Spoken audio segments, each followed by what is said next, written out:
Guys, അപ്പോൾ നമ്മൾ അമ്പലത്തിൽ പോവാണ്. അപ്പോൾ ഒരു കുഞ്ഞു വ്ളോഗായിട്ട് വിചാരിച്ചു. സ്വത്തുതേ അമ്മതാ ഗൈസ്, ഞങ്ങൾ നടന്നുകൊണ്ടിരിക്കുകയാണ്. വെയിറ്റ് ചെയ്യുന്നു. ഇതിൻ്റെ ഫുൾ സമയം കാണിച്ചു.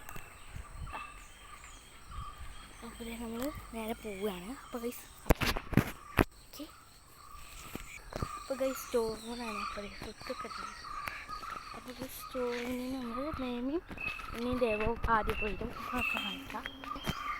എത്തിയിട്ട് പാടുണ്ട്. അപ്പോൾ നമ്മൾ നേരെ പോകാൻ പോവാം.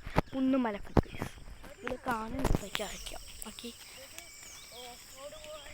അതോ എന്തൊക്കെ പറയുന്നത് നമുക്ക് പോവാം. ഗൈസ് പുതിയ വള ഒക്കെ ഇട്ടിട്ട് നമ്മൾ പോയി പോകും ഗൈസ്. അവിടെ എത്തിയിട്ട് അമ്പലം ഞാൻ ഒരു ഔട്ടർ ലുക്ക് കാണിച്ചത് ഇതാട്ടോ ഗൈസ്. അവിടെ ഇതൊക്കെ ഉണ്ട്. പിന്നെ നമ്മൾ ഇതിനെ എന്നിട്ടോ കയറുക. അപ്പോൾ ഇതാണ് അമ്പലം. ഇനി ഉള്ളിൽ കയറിയിട്ട് കാണിച്ചത്. അപ്പോൾ ഗൈസ് നമ്മൾ അമ്പലത്തിൽ എത്തിയിട്ട് പോവാണ്. എന്നിട്ട് പോവാണ്. എന്നിട്ട് നമ്മളിത് ഇതൊക്കെയാണ് അവിടുത്തെ കാഴ്ചകൾ. എസൻസ് തോന്നുന്നുണ്ടല്ലേ. പിന്നെ നമ്മൾ അവിടുന്ന് നേരെ പോയിട്ട് നമ്മൾ പോയത് വേറെ അമ്പലത്തിലേക്കാണ്. അമ്പലത്തേക്ക് പോയി കഴിഞ്ഞു. എന്നിട്ട് ദേവൂതാ അപ്പോൾ അവിടുത്തെ കാഴ്ചകളൊക്കെയാണ്. അവിടെ ഇങ്ങനെയൊക്കെ ഇത് ഓരോ അമ്പലങ്ങളാണ്. ഇപ്പോൾ ഗൈസ് പിന്നെ പാപ്പനും മേമിയും പിന്നെ സ്വത്തും അമ്മയൊക്കെ മുന്നിൽ കിടക്കുന്നുണ്ട്. കുറേ വള്ളി അങ്ങനെയൊക്കെയാണ് ഉള്ളത് ഇവിടെ. പിന്നെ അമ്പലത്തിൻ്റെ ഓരോ ഭാഗങ്ങളൊക്കെയാണ് ഇപ്പോൾ ഞാൻ കാണിച്ചു തരുന്നത്. അപ്പോൾ ഇതാണ് കേട്ടോ സ്ഥലം. ബ്യൂട്ടിഫുൾ ആയിട്ടുള്ളൊരു സ്ഥലമാണ്. അപ്പോൾ കാണാം ബാക്കി നിങ്ങൾ. അപ്പോൾ പിന്നെ നമ്മളിങ്ങനെ നമ്മൾ അമ്പലത്തിലേക്ക് കയറാൻ പറ്റുകയാണ്. അപ്പോൾ അമ്പലത്തിലേക്ക് കയറി എല്ലാവരും. എന്നിട്ട് അവിടെ അത് കഴിഞ്ഞിട്ട് പിന്നെ വേറെ നമ്മൾ കാണിച്ചു തരികയാണ്. പിന്നെ അവിടെ കിണറൊക്കെ ഉണ്ടായിരുന്നു. പിന്നെ നല്ല ബ്യൂട്ടിഫുള്ളാണ് കേട്ടോ. പിന്നെ കുറേ ചെടി ഒക്കെ ഉണ്ടാകും. സ്വത്തും ഒക്കെ അത് മുന്നിൽ നടക്കുന്നുണ്ട്. അപ്പോൾ ഇതാണ് കേട്ടോ ദേവു. പിന്നെ നമ്മൾ വേറെ ഒരു ഭാഗത്തേക്ക് പോകാം. ഇത് അമ്മി സ്വത്തൊക്കെ ഉണ്ട് മുന്നിൽ. അപ്പോൾ നമ്മൾ ഉള്ളിലേക്ക് കയറി. അവിടുത്തെ ഒരു കൃഷ്ണൻ്റെ ഒരു വിഗ്രഹമാണ്.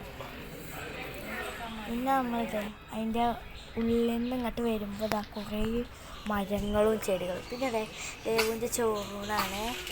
ദേവ് മാമൻ്റെ മടിയിലിരിക്കുന്നുണ്ട്. മാമ ഞാൻ വേണ്ടിയിട്ട് എന്തൊക്കെ പൂജാരി പറയും. ദേവൊക്കെ അത് കേട്ട് ചിരിക്കുന്നു. അപ്പോൾ മേമുണ്ട് അവർക്ക്. മാമനും എന്താ ചോറ് കൊടുക്കുന്നത് ദേവുവിന്. ദേവ് പ്രാർത്ഥിക്ക് എന്താ കാട്ടണമെന്ന് അറിയില്ല. ചിരിക്കണൊക്കെ ഉണ്ട്. പിന്നെ പാപ്പെന്താ ദേവുവിൻ്റെ ചോറ് കൊടുത്തു. മത വിളക്കള്.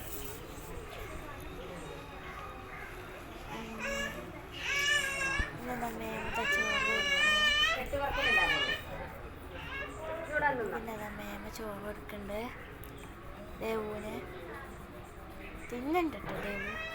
അപ്പോൾ ഇത്ര ഉള്ളൂ ഒരു കുഞ്ഞു വ്ളോഗ്. മറ്റേ പൂക്കാട്ടമ്പലത്തേക്ക് പോകണ വഴിയിലൊരു പടിപ്പുര പണ്ട് കാലത്തെ. പിന്നെ ദേവുവിൻ്റെ ഫോട്ടോ ഒക്കെ ഉണ്ട്. പിന്നെ ഇത് ചന്ദനക്കാവ് അമ്പലാട്ടോ. പിന്നെ അവിടെ നിന്ന് എടുത്ത ഫോട്ടോ ആണ്. പിന്നെ ഞങ്ങൾ എല്ലാവരും കൂടി ഉള്ളൊരു ഫോട്ടോ. അപ്പോൾ ഇത്ര ഉള്ളൊരു വീഡിയോ. Okay, bye. അടുത്ത വീഡിയോ കാണുന്നത് ബൈ.